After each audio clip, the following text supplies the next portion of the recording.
Pemirsa, jangan lupa subscribe channel YouTube Official UTV, like dan bunyikan lonceng notifikasi Anda.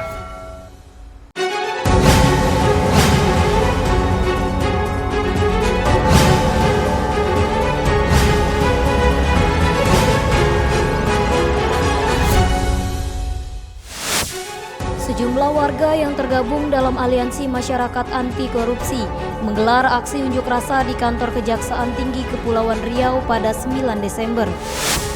Gubernur Kepulauan Riau Ansar Ahmad santai menanggapi aksi unjuk rasa buruh di Kota Batam menolak penetapan upah minimum kota UMK tahun 2022.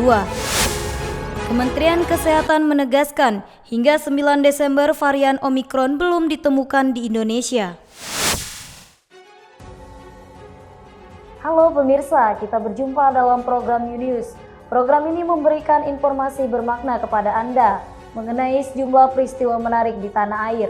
Bersama saya Yulia Dwi Utari dan inilah UNews selengkapnya.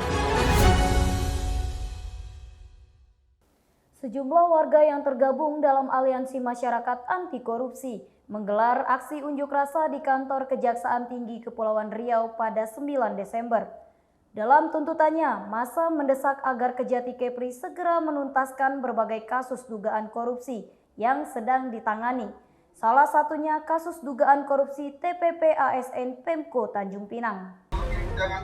Koordinator aksi Budi Prasetyo mengatakan, aksi itu dilakukan dalam rangka memperingati Hari Anti Korupsi Sedunia yang jatuh pada hari ini. Dalam pernyataan sikapnya, aliansi tersebut menyoroti sejumlah kasus yang sedang ditangani Kejati Kepri, seperti dugaan korupsi TPP ASN Pemko Tanjung Pinang, dugaan korupsi tunjangan rumah DPRD Natuna tahun 2011 hingga 2015 lalu, dan dugaan markup pengadaan laptop Dinas Pendidikan Kepri tahun 2019 silam. Mengenai kasus korupsi, berbagai kasus korupsi, terutama kita fokus pada kasus korupsi TPP ASN. Karena menurut kami Kejati Kepri tidak memiliki prestasi atas berbagai persoalan kasus korupsi. Kita mungkin bisa melihat Bang, kasus korupsi yang sedang ditangani Kejati saat ini mandek semuanya, dan kami jangan sampai di dalam Kejati Kepri itu terdapat mafia-mafia yang ujung-ujungnya kasus korupsi ini mandek gitu Bang. Mungkin langkah kedepannya kami terus mendesak Kejati Kepri agar menuntaskanlah kasus korupsi ini Bang. Merespon pernyataan sikap pengunjuk rasa tersebut, Kepala Seksi Penerangan dan Hukum Kejati Kepri, Jendra Firdaus menegaskan, seluruh kasus yang sedang ditangani Kejati Kepri masih terus berproses. Ya, seperti tadi saya sampaikan, bahwa pada prinsipnya tentu kita menghargai dan mengapresiasi aksi mereka tersebut. Itu kan bagian dari aspirasi. Lalu materinya saya sudah sampaikan bahwa untuk TPP ASN saat ini kan sudah dilakukan penyelidikan dan sudah kita periksa 7 orang yang diminta keterangan.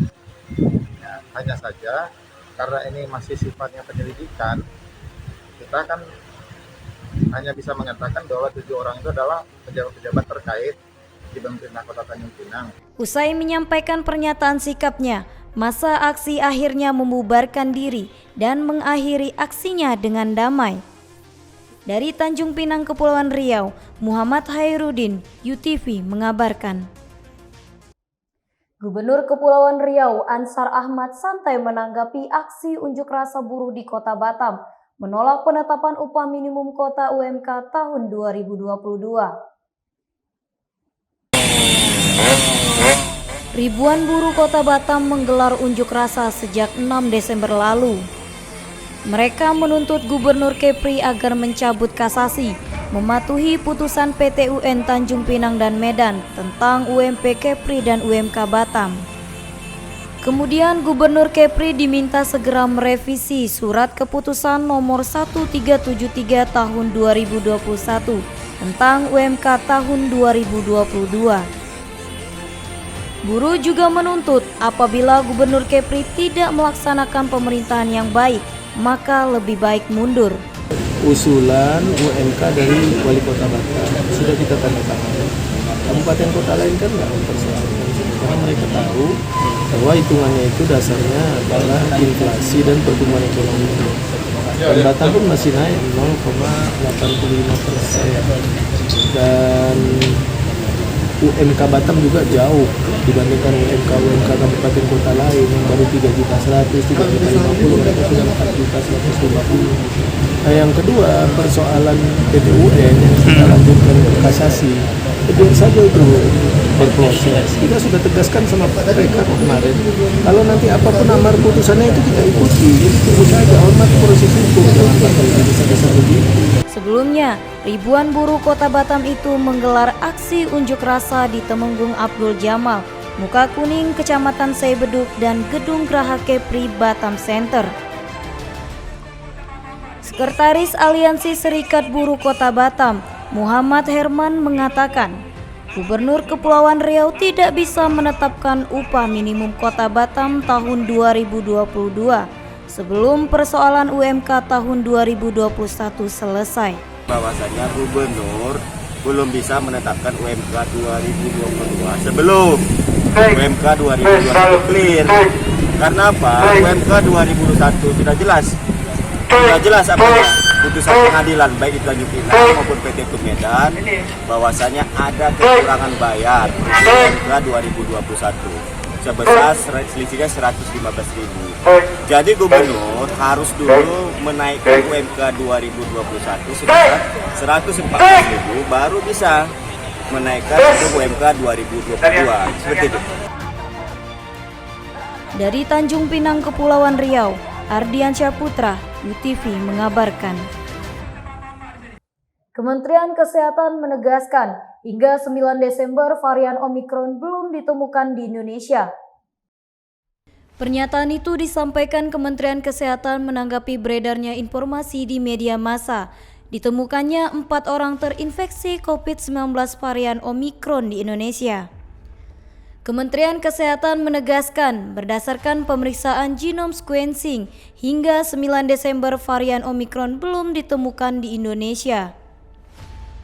Sebelumnya ramai beredar pernyataan Dinas Kesehatan Kabupaten Bekasi yang menyatakan 4 warga DKI Jakarta terkonfirmasi positif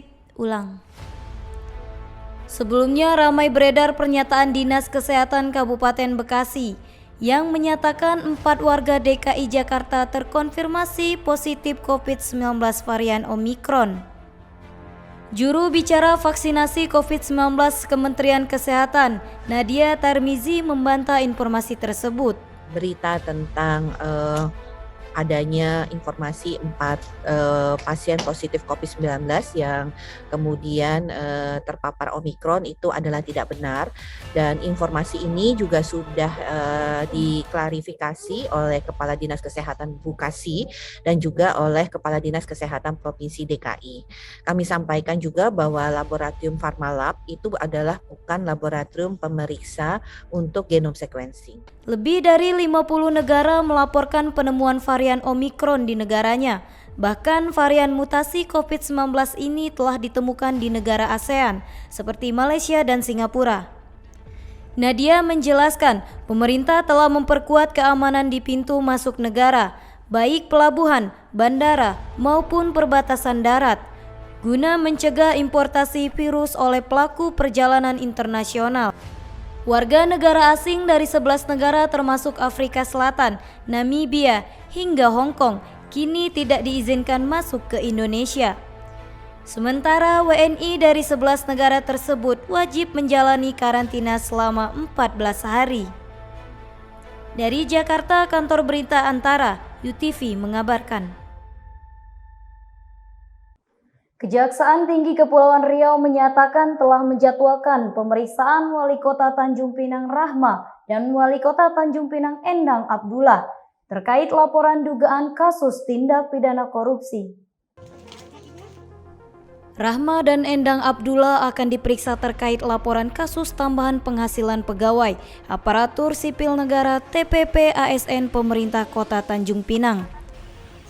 Dua-duanya tuh, Pak? Enggak, saya nggak bisa ini. Pokoknya kalau nggak salah itu mereka diagendakan dalam waktu dekat. Rahma dan Endang Abdullah sebelumnya dilaporkan Jaringan Pengawas Kebijakan Pemerintah atau JPKP Kota Tanjung Pinang beberapa waktu lalu. Dalam kasus ini, penyidik Kejati Kepri telah memeriksa 7 orang untuk dimintai keterangan. Mereka adalah pejabat terkait di lingkungan pemerintah kota Tanjung Pinang. Kepala Seksi Penerangan Hukum Kejati Kepri menyampaikan, dalam waktu tidak lama penyidik akan mendapat kesimpulan. Apakah penyelidikan kasus itu bisa ditingkatkan ke penyidikan atau tidak? Di pemerintah kota Tanjung Pinang, ya kan? Dan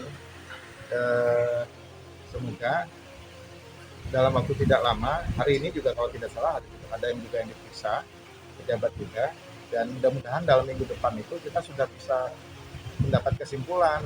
Sementara itu, Kepala Bagian Protokol Komunikasi Pimpinan Pemko Tanjung Pinang, Bobi Wirasatria, saat dikonfirmasi via seluler mengaku belum mendapatkan info terkait pemanggilan itu. Dua mantan pegawai Kejaksaan Negeri di Tanjung Pinang dan Bintan, Kepulauan Riau disidangkan pada 8 Desember.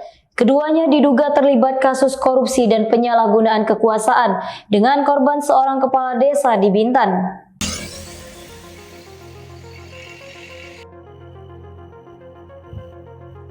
Jaksa Penuntut Umum pada Kejaksaan Negeri Bintan Eka Putra Kristian Waruwu menuntut 2 terdakwa perkara pemerasan kepala desa di Pengadilan Negeri Tanjung Pinang, Kepulauan Riau pada 8 Desember.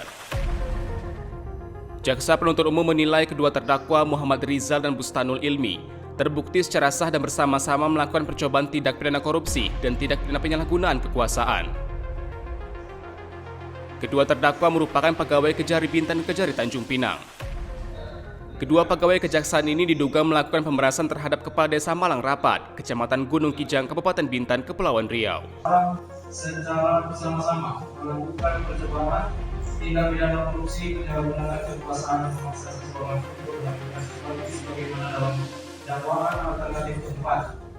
2. Menjatuhkan pidana terhadap diri terdakwa dengan pidana penjara selama 2 tahun dikurangi selama terdakwa menjalani tahanan sementara dengan perintah agar melakukan sesuatu sebagaimana dalam dakwaan alternatif keempat. 2. Menjatuhkan pidana terhadap terdakwa Riki Rosali Bituma dengan pidana penjara selama 1 tahun dan 6 bulan dikurangi selama terdakwa menjalani tahanan sementara dengan perintah agar pembinaan dan denda sebesar Rp50 juta. Dan apabila denda tersebut tidak dibayar maka diganti dengan pidana kurungan selama 3 bulan.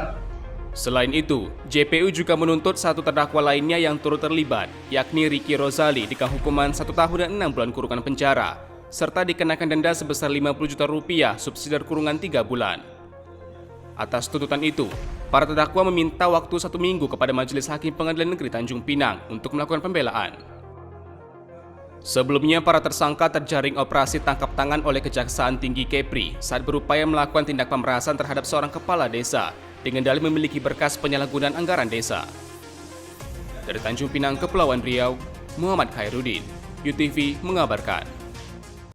Presiden Joko Widodo menyampaikan, tindak pidana korupsi merupakan sumber dari timbulnya permasalahan lain di Indonesia.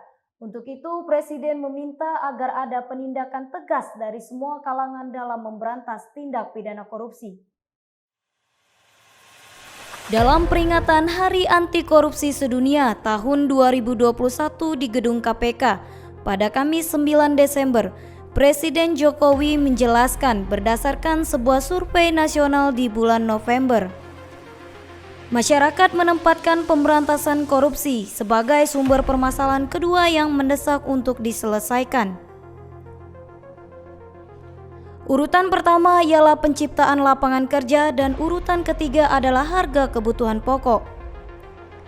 Jokowi menyampaikan, korupsi bisa mengganggu penciptaan lapangan pekerjaan dan menaikkan harga kebutuhan pokok. Berdasarkan ranking indeks persepsi korupsi di negara-negara Asia tahun 2020, Indonesia masih berada di peringkat 102, sementara Singapura berada di peringkat ketiga, Brunei Darussalam peringkat ke-35 dan Malaysia peringkat 57.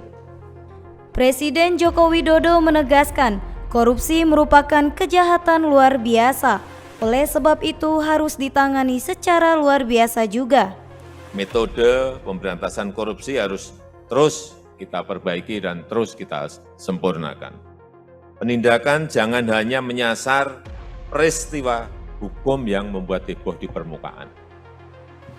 Namun, dibutuhkan upaya-upaya yang lebih fundamental, upaya-upaya yang lebih mendasar, dan lebih komprehensif yang dirasakan manfaatnya langsung oleh masyarakat. Presiden menambahkan upaya penindakan tegas sangat penting untuk dilakukan, bukan hanya untuk memberikan efek jera kepada pelaku, tetapi juga untuk menyelamatkan uang negara dan mengembalikan kerugian negara. Dari Jakarta, Kantor Berita Antara, UTV mengabarkan. Seorang pengendara motor bernama Muklis, warga Kosambi, Kabupaten Tangerang, alami kecelakaan. Kakinya terlindas alat berat jenis kren di Jalan Kamal Raya Cengkareng, Jakarta Barat pada Rabu 8 Desember. Beruntungnya nyawa korban masih terselamatkan. Korban dievakuasi dengan dibantu oleh unit Lantas Polsek Cengkareng. Korban yang juga mengalami keterbatasan fisik ini awalnya mengendarai motor dengan membawa alat bantu jalan atau tongkat penyangga. Motor metik berplat nomor B4576BNF yang dikendarai korban melaju dari arah Kamal Raya menuju Cengkareng. Tongkat penyangga milik korban terkena aspal jalan. Korban pun terjatuh dari motor. Hingga naas, kaki korban sampai remuk terlindas alat berat jenis kren berplat nomor B9458WR yang sedang melintas. Petugas dari unit Lantas Polsek Cengkareng dibantu petugas dari ambulans Dinas Kesehatan berusaha mengevakuasi korban. Proses evakuasi terhadap korban pun sangat dramatis, karena korban masih hidup dan kakinya terhimpit di antara roda ban alat berat. Bahwa korban sempat nyenggol atau itu karena bawa tongkat, jadi korbannya nyangkut, tongkatnya nyangkut, kemudian korban jatuh ke sebelah kanan untuk kendaraan sebelah kiri. Jadi korban untuk saat ini luka di bagian kaki, seperti tergilas kendaraan.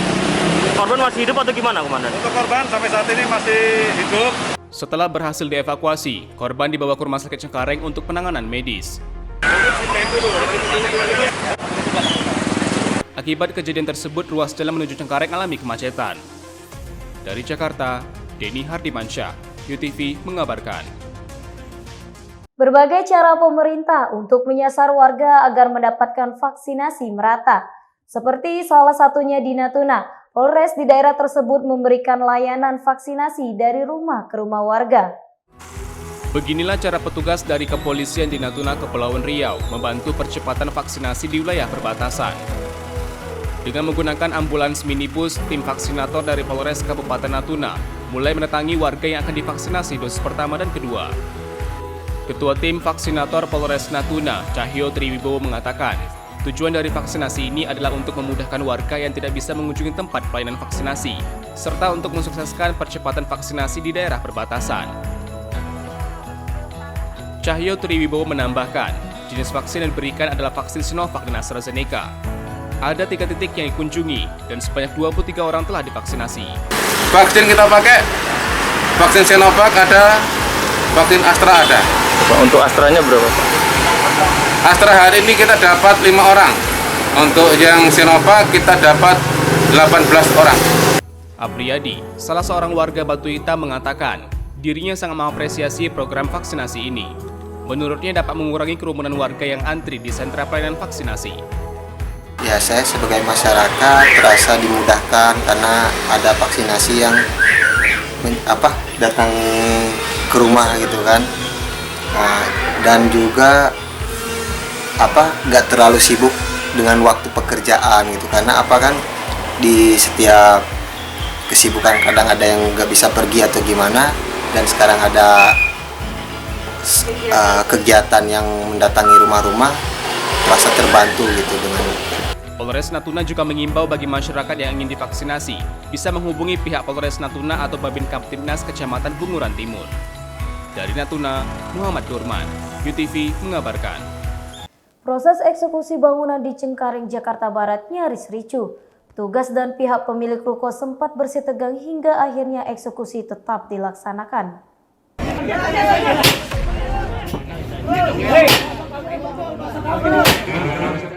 Jurusita Pengadilan Negeri Jakarta Barat melakukan pengosongan bangunan rumah dan toko di kawasan pergudangan Prima Center Kapuk, Cengkareng, Jakarta Barat 8 Desember. Namun proses eksekusi sempat mendapat penolakan dari pemilik ruko. Petugas jurusita dan pihak pemilik ruko sempat bersetegang hingga nyaris ricuh. Petugas jurusita juga sempat kesulitan memasuki ruko karena pintu dan jendela ruko dalam keadaan terkunci. Jurusita Pengadilan Negeri Jakarta Barat, M. Irwandi Ardiansyah mengatakan, eksekusi tersebut berdasarkan penetapan dari Pengadilan Negeri Jakarta Barat atas perkara gugatan perdata bangunan ruko tersebut. Kalau dari penetapan eksekusi ini sudah ditetapkan oleh Pengadilan Jakarta Barat dan sudah dinyatakan bahwa dikatakan adalah dasar hukum kita pelaksanaan eksekusi hari. Artinya penggugat udah menang ya? Kalau bicara gugatan, mereka sebetulnya memang sedang ada melakukan gugatan perlawanan terhadap gugatan ini. Namun selama penetapan ini sudah ditetapkan oleh Ketua Pengadilan Jakarta Barat, dasarnya pun sudah jelas, sudah diteliti dan sudah dipelajari semuanya. Kita jalan terus seperti itu, Bang. Sementara pemilik ruko melalui kuasa hukumnya, Mirza, menyampaikan keberatan atas eksekusi bangunan ruko tersebut dan mengatakan akan mengambil langkah hukum selanjutnya. Artinya ini semua ini tidak sah secara hukum karena keterlibatan hutang piutang itu tidak ada secara Hendy sebagai keterangannya. Karena yang punya terkait itu adalah ibunya. Hutang piutangnya sampai mencapai 3M sampai ke 6M. Tadinya ini bukan dijadikan jaminan rumah ini, tidak ada kesepakatan sama sekali. Sedangkan sertifikat ada di pihak putranya dan AJB-nya dan kwitansi pembayaran rumahnya ada. Tapi apa? Jadi lelang ini gagal, tidak sah, ya berkepihakan. Jadi saya sebagai kuasa untuk diberikan kepercayaan ini, saya mengimbau kepada para jurusita tidak menghiraukan apa yang diucapkan oleh saya. Ya, rasa keberatan saya untuk disita. Tapi ya itu sah saja dia versi pengadilan seperti itu. Tapi saya punya argumentasi pun punya hak untuk melanjutkan hukum ke selanjutnya untuk diproses kembali. Karena ini udah tidak berkeadilan jurusita ini.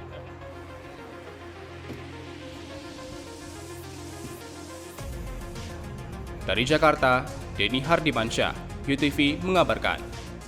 Terima kasih telah menyaksikan informasi yang telah kami sajikan. Tetap saksikan News selanjutnya. Salam sehat, sampai jumpa.